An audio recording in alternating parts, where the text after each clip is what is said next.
Love it or hate it, the Coach Prime effect is real. And I'm talking about this because now the negativity starts.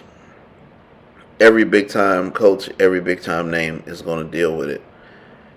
I see some posts saying, here's the ugly effect of Deion Sanders. And they're saying, see you buff parents confused and upset and all these other things. And I'll address that next, but I'll address this first. There's so many YouTube channels that didn't get traction, so many bloggers, so many newspapers, so many mainstream media, local TV stations, podcasts that have made a crap load of money just off of Deion Sanders going to Colorado.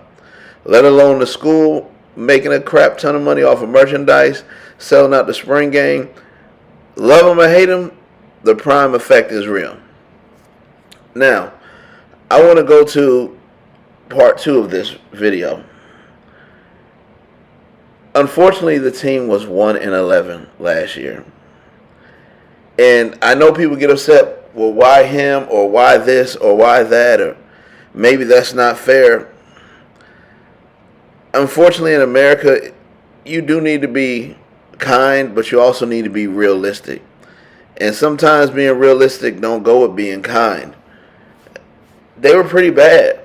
And if they really want to win, they got to do something. And it may be something as astronomical as what's going on. It may not be.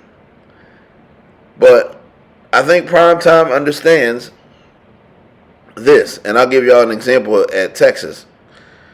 Coach Prime understands that you may try and be patient and be happy with everybody and not do the roster overhaul that he's doing and then come out losing. At least if you do it this way, the way that you want to do it, and you come up losing, you have nobody to look at but yourself.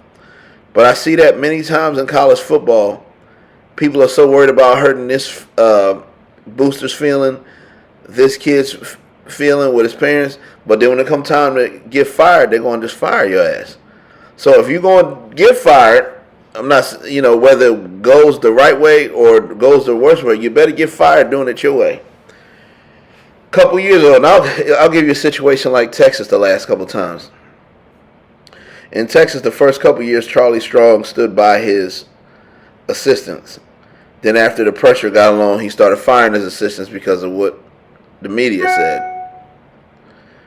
Annoying email, please ignore it. I'm trying to be on the road. Now I'm going to go to Tom Herman. Tom Herman just got a job. He was the old Texas coach. I know anybody who follows college football, y'all know who Tom Herman is. I'm trying to think where he got a job, but he got it in Florida somewhere. Anyway, he had this great coach named Todd Orlando. Todd Orlando was an excellent defensive coordinator, guys.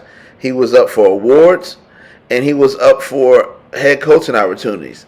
Todd Orlando turned those down. And the next year, Texas didn't have a bad year, but they didn't have a year that would live up to Texas standards. Tom Herman turns around and fires Todd Orlando. Todd Orlando could have left and went and got a job, but he stayed there trying to help build something.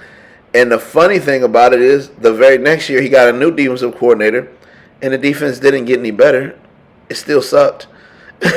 It was like the same problem over and over again. So my point is, a lot of times coaches will bail on their assistants. They'll do things the other way, not to hurt people's feelings. And it may result bad regardless. So if it's going to result bad, and I'm hoping it turns out good for Colorado and Coach Prime, if it results badly, then you have to understand one thing. That was your choice. It wasn't you trying to make this fan happy, this booster happy, this alumni. You went at it and said, hey, this is bad. And some of the stuff he's ain't know about, I mean, we can be honest, but it's like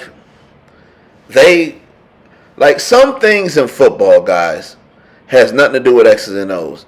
A lot of stuff is just effort. Fighting hard and putting effort into it. And if he wasn't getting that from those same group of kids that he wanted to keep around, maybe in the back of his mind he said, if we get to the fourth quarter against USC, this dude's going to bail on me if he gets tired. Do I really want to hold on to this guy? And I'll finish with this. The prime effect is real. Love him, hate him. People are making a buttload of money off of Deion Sanders' name and the things he does. He done threw money into the college football economy like Amazon did our normal economy in everyday life. I'm out.